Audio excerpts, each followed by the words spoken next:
Hello friends, welcome to my YouTube channel Afroz academy official. Friends, आज की video में हम भौतिकी यानी फिजिक्स के एक टॉपिक लाए हैं। पहला चैप्टर है जिसका नाम है मापन। जी हाँ, मापन जो है मेजरमेंट जो है आपका फर्स्ट चैप्टर है, जिसमें हम बात करते हैं तो बिहार हो या भारत, सभी कॉम्पिटिटिव एग्जाम में आप लोग को फिजिक्स पूछे जाते हैं। और फिजिक्स पूछे जाते हैं इसके लिए हमने सॉल्यूशन निकाल रखा है। टॉपिक वाइज आपको आज से डेली बाय डेली फिजिक्स में मिलता रहेगा, यानी फिजिक्स में हर डेली एक एक वीडियो मिलता रहेगा। और यही नहीं, साइंस के पूरे टॉपिक, चाहे वो फिजिक्स के हो, केमिस्ट्री के हो या फिर बायो के हो, सभी तीनों सब्जेक्ट के जो है टॉपिक वाइज एकदम आप लोगों को फुल कंसेप्ट मिलता रहेगा। तो चलिए दोस्तों, हम आपको फिजिक्स स्टार्ट करवा दोस्तों। यहाँ देखिए, सबसे पहला यहाँ है भौतिकी यानी फिजिक्स। फिजिक्स की जब हम बात करते हैं तो यहाँ सबसे पहला देखिए, भौतिकी विज्ञान आखिर क्या है। तो विज्ञान की वह शाखा जिसके अंतर्गत पदार्थ, ऊर्जा एवं उनकी पारस्परिक क्रियाओं का, यानी पदार्थ का ऊर्जा, पदार्थ में हमेशा ऊर्जा जो है विद्यमान रहता है, उनकी जो पारस्परिक क्रियाएं हैं इसका अध्ययन किया जाता है। उसी चीज को हम क्या कहते हैं, भौतिकी विज्ञान कहते हैं। अब आइए, भौतिकी जो है यानी फिजिक्स प्राकृतिक जगत की मूल विज्ञान है। क्या है? प्राकृतिक जगत की मूल विज्ञान है, क्योंकि विज्ञान की अन्य शाखाओं का विकास भौतिकी के ज्ञान पर बहुत हद तक निर्भर भी करता है। जिसमें फिजिक्स को हम बात करते हैं तो तीन टाइप में बांट सकते हैं। पहला जो टाइप है यह है सामान्य भौतिकी, जनरल फिजिक्स, आधुनिक भौतिकी, मॉडर्न फिजिक्स, और खगोलिकी भौतिकी। यानी हम सामान्य भौतिकी, जनरल फिजिक्स के तहत हम यांत्रिक एवं द्रव्यों के गुणों का, यहाँ देखिए इसके अंतर्गत यांत्रिकी एवं द्रव्यों के गुणों का अध्ययन किया जाता है। आधुनिक भौतिकी, इसके अंतर्गत परमाणु एवं सूक्ष्म कणों का अध्ययन किया जाता है। खगोलिकी भौतिकी, इसके अंतर्गत ब्रह्मांड के विषयों का अध्ययन किया जाता है। एक प्रकार का ज्योग्राफी टाइप का ये खगोलिकी फिजिक्स होता है। उसके बाद चलिए, भौतिकी विज्ञान तो समझ गए, इसके तीनों प्रकार समझ गए। अब देखिए, भौतिकी विज्ञान में हमने पढ़ा था कि जिसके अंतर्गत पदार्थ एवं उनकी पारस्परिक क्रियाओं का, यानी पदार्थ, ऊर्जा एवं उनकी पारस्परिक क्रिया। तो ऊर्जा यानी इसके अंतर्गत हम सबसे इंपॉर्टेंट चीज जिसका नाम है एनर्जी। जी हाँ, एनर्जी जो है हमको पढ़ना है। तो एनर्जी जो पढ़ना है, आइए सबसे पहले हम आपको एनर्जी के बारे में पढ़ाते हैं। तो चलिए दोस्तों, यहाँ देखिए आप लोग, ऊर्जा का रूपांतरण। जी हाँ, ऊर्जा का रूपांतरण ये क्या है कि आखिर एनर्जी किस रूप में रहती है और ये एनर्जी जो है इसका रूपांतरण किस प्रकार होता है। तो सबसे पहले मैं आप लोगों को ऊर्जा के बारे में समझा देना चाहता हूं। देखिए, ब्रह्मांड में कोई भी काम बिना ऊर्जा का नहीं होता है। चाहे आप लोग जो भी काम कीजिए, बिना ऊर्जा का कोई भी काम नहीं होता है। ये ऊर्जा विभिन्न रूपों में पाया जाता है। एक बात कहिए, हम आप लोगों को एक उदाहरण दे रहे हैं। आप मोटरसाइकिल चलाते हैं, उसमें भी क्या चाहिए? ऊर्जा चाहिए। साइकिल चलाते हैं, इसमें भी ऊर्जा चाहिए। लेकिन साइकिल और मोटरसाइकिल की ऊर्जा में क्या फर्क है कि आखिर साइकिल में शारीरिक ऊर्जा लगता है तो मोटरसाइकिल में हमारा यांत्रिक ऊर्जा लगता है। यानी उसके तहत हम क्या करते हैं, मोटर इंजन वाला ऊर्जा है तो इसके अंतर्गत हम क्या करते हैं, अपने पांव से पेशीय बल लगा करके हम आखिर शारीरिक ऊर्जा लगाते हैं। तो यहाँ ऊर्जा जो है विभिन्न रूपों में पाया जाता है। तो ऊर्जा को हम निम्नवत हम बांट सकते हैं, यानी हम इसको गतिज और स्थितिज के तौर पर बांट सकते हैं।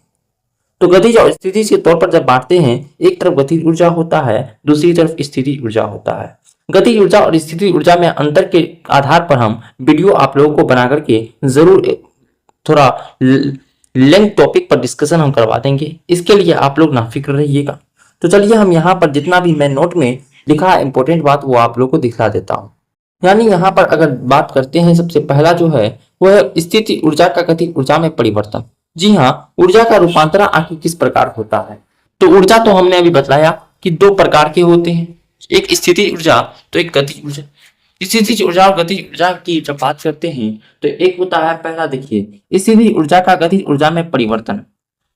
तो देखिए, इसका जो उदाहरण है, ऊंचाई से गिरने पर जब किसी पिंड में जब वेग का उत्पन्न होना, यानी जब किसी ऊंचाई से हम क्या करते हैं, ऊंचाई से जब कोई सामान को गिराते हैं तो इस पिंड में वेग उत्पन्न हो जाता है और वही वेग जो हमारा स्थितिज ऊर्जा होता है वो गतिज ऊर्जा में बदल जाता है। तो ऊंचाई से कोई भी वस्तु जब गिर रहा है, यानी पेड़ से अगर सेब भी गिर रहा है, तो पिंड में वेग उत्पन्न होता है। तो यहाँ पे समझ गए। दूसरा पॉइंट देखिए, गति ऊर्जा का स्थिति ऊर्जा में परिवर्तन। देखिए सरल लोलक की अपनी एक गति होती है। यहाँ देखिए गति ऊर्जा का स्थिति ऊर्जा में परिवर्तन। तो सरल लोलक का अपनी माध्य स्थिति से दोनों और अंतिम स्थितियों में दोलन करना। सरल लोलक, जो सरल लोलक होता है, इससे क्या होता है, झूला लटका रहता है, एक तरफ जाता है फिर दूसरी तरफ जाता है, फिर इस तरफ भी जाता है फिर इस तरफ भी जाता है। यानी कहने का तात्पर्य है कि यहाँ जो एक बल लगता है ना, इसी पर इतना ही दूरी यहाँ जाता है, इतना ही दूरी यहाँ आता है। तो यहाँ पे जो ऊर्जा काम करता है, गति ऊर्जा का स्थिति ऊर्जा में परिवर्तन। उसके बाद चलिए तीसरा पॉइंट। तीसरा पॉइंट अगर ध्यान दीजिएगा तो यहाँ पे देखिए, गति ऊर्जा का उष्मा ऊर्जा में परिवर्तन। गति ऊर्जा का आखिर उष्मा में क्या परिवर्तन होता है, तो देखिए दो पत्थरों को जब रगड़ा जाता है उसमें कौन सा ऊर्जा, गति ऊर्जा। दो पत्थर उठाए, उसमें क्या करते हैं, गति ऊर्जा। जब रगड़ते हैं तो उससे हम क्या होता है, चिंगारी फेंकता है, वही चिंगारी उष्मा ऊर्जा में परिवर्तन ला देता है। चौथा पॉइंट है कि गतिज ऊर्जा, यानी गतिज ऊर्जा को हम यांत्रिक ऊर्जा भी कहते हैं, और इसका विद्युत ऊर्जा में परिवर्तन। साथियों, आप लोग डायनेमो का नाम सुना होगा। आखिर ये विद्युत में डायनेमो किस प्रकार काम करता है, तो यांत्रिक ऊर्जा का जब विद्युत ऊर्जा में परिवर्तन करता है तो डायनेमो ही होता है। यानी डायनेमो हमारा गति ऊर्जा का विद्युत ऊर्जा में परिवर्तन करता है। पांचवा पॉइंट की बात करते हैं, विद्युत ऊर्जा का उष्मा ऊर्जा में परिवर्तन। अब देखो बिजली का हीटर। जी हाँ, बिजली का हीटर किस रूप में काम करता है, विद्युत ऊर्जा का उष्मा ऊर्जा में परिवर्तन। एक विद्युत ऊर्जा होता है जो इलेक्ट्रिशियन के तहत काम करता है, बिजली का हीटर। लेकिन बिजली हीटर का उपयोग किसमें करते हैं, तो ये गर्म रखने के लिए, यानी उष्मा के लिए। उसके बाद चलिए नेक्स्ट देखिए आप लोग, छठा पॉइंट, विद्युत ऊर्जा का प्रकाश ऊर्जा में परिवर्तन।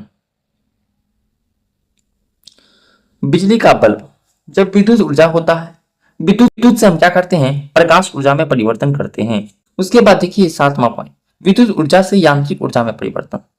संचायक सेल देखे हैं आप लोग, सेल जो होता है विद्युत ऊर्जा से यांत्रिक ऊर्जा में परिवर्तन कर देता है। आठवां पॉइंट की जब हम बात करते हैं तो रासायनिक ऊर्जा का विद्युत ऊर्जा में परिवर्तन। रासायनिक ऊर्जा का जब विद्युत ऊर्जा में परिवर्तन की बात करते हैं, मोटर हो चाहे बिजली का पंखा हो, मोटर या बिजली का पंखा हमारा रासायनिक ऊर्जा होता है और उससे विद्युत ऊर्जा में परिवर्तन कर लेता है। नौवां पॉइंट है विद्युत ऊर्जा का रासायनिक ऊर्जा में परिवर्तन।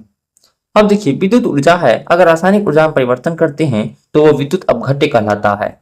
विद्युत अपघट्य कोई पदार्थ नहीं होता है, ये प्रकार का आप लोग को विद्युत अपघट्य एक प्रकार गुण है पदार्थों का। तो विद्युत ऊर्जा का रासायनिक ऊर्जा में परिवर्तन जिसमें भी होगा वो विद्युत अपघट्य कहलाता है। 10वां पॉइंट है रासायनिक ऊर्जा का उष्मा ऊर्जा में परिवर्तन। जलता हुआ कोयला देखे हैं, तो रासायनिक ऊर्जा होता है कोयला में, लेकिन अगर उसमें आग लगा देते हैं तो वो उष्मा में परिवर्तन हो जाता है। उसके बाद उष्मा से आप लोगों को देखिए क्वेश्चन किस प्रकार आएगा, O2 और H2 का जमकर पानी बनना किस प्रकार का परिवर्तन है। O2 और H2 का यानी ऑक्सीजन और हाइड्रोजन का जमकर जो पानी बनता है किस प्रकार का परिवर्तन है, तो उष्मा से रासायनिक ऊर्जा में परिवर्तन। आखिर जमना भी एक रासायनिक परिवर्तन, तो उष्मा से रासायनिक परिवर्तन, यानी आप लोग को परिवर्तन दो प्रकार का होता है, तो आप लोग दो प्रकार के परिवर्तन समझ सकते हैं। पहला परिवर्तन होता है भौतिकी, दूसरा होता है रासायनिक। भौतिकी होता है और दूसरा होता है रासायनिक। देखिए भौतिकी परिवर्तन जो परिवर्तन होने के बाद भी उसी अवस्था में लाया जा सके, लेकिन रासायनिक क्या होता है, जो परिवर्तन कर दिया फिक्स हो गया। कागज का जलना ये एक रासायनिक परिवर्तन है, क्योंकि कागज को जला देंगे फिर वो कागज हम प्राप्त नहीं कर सकते हैं। दूध का फटना यह रासायनिक परिवर्तन हो जाएगा। उसके बाद मोम का पिघलना तो भौतिकी परिवर्तन, लेकिन मोमबत्ती का जलना तो रासायनिक परिवर्तन। समझ गए। उसके बाद देखिए ऑक्सीजन और हाइड्रोजन का जमकर पानी बनना, उष्मा से ऊर्जा रासायनिक ऊर्जा में परिवर्तन। 12वां पॉइंट, उष्मा का गतिज ऊर्जा में परिवर्तन। भाप का इंजन उष्मा का गतिज ऊर्जा में परिवर्तन करवाता है, यानी उष्मा ऊर्जा का गति ऊर्जा में परिवर्तन भाप इंजन वही प्रकार करता है। फोटो सेल, आखिर फोटो सेल किस प्रकार काम करता है, तो याद रखिएगा प्रकाश ऊर्जा को विद्युत ऊर्जा में परिवर्तन करता है फोटो सेल जो है, यानी प्रकाश ऊर्जा को से विद्युत ऊर्जा में परिवर्तन करता है फोटो सेल। नेक्स्ट चलिए हम यहाँ पे आप लोग को समझाते हैं। देखिए दोस्तों, 14 पॉइंट कहता है विद्युत ऊर्जा से चुंबक ऊर्जा में परिवर्तन। आखिर विद्युत ऊर्जा है, उससे हम चुंबक ऊर्जा में परिवर्तन करते हैं तो हमारा विद्युत चुंबक ही तो होता है। विद्युत चुंबक किस प्रकार काम करता है? तो विद्युत ऊर्जा से चुंबक ऊर्जा में परिवर्तन। 15 पॉइंट कहता है उष्मा से विद्युत ऊर्जा में परिवर्तन। जी हाँ, उष्मा से विद्युत ऊर्जा में परिवर्तन। ताप पुंज किस पर काम करता है? तो उष्मा ऊर्जा से विद्युत ऊर्जा में परिवर्तन ताप पुंज कहलाता है। ताप पुंज जो होता है ना, वो किस ऊर्जा पर काम करता है, किस परिवर्तन पर काम करता है? तो उष्मा ऊर्जा से विद्युत ऊर्जा में परिवर्तन।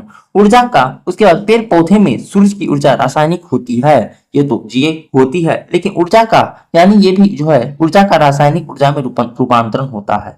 पेड़ पौधों में सूरज की ऊर्जा रासायनिक होती है, ये भी रासायनिक रूप में काम करता है। तो दोस्तों, आप लोगों को जितना भी परिवर्तन था, जितना भी आप लोगों का जो भी परिवर्तन था या फिर कौन किस प्रकार काम करता है, फिजिक्स का हमने बेसिक चीज आपको इस वीडियो में बता दिया। देखिए, वीडियो का लंबाई ज्यादा नहीं करना है, क्योंकि वीडियो का जब भी ज्यादा लंबाई कर देंगे आप लोग को देखने में बहुत दिक्कत होगा। इसलिए मैक्सिमम 10 मिनट का वीडियो रहेगा और आप लोगों को एक प्यारा सा कॉन्सेप्ट सिखा करके चला जाएगा।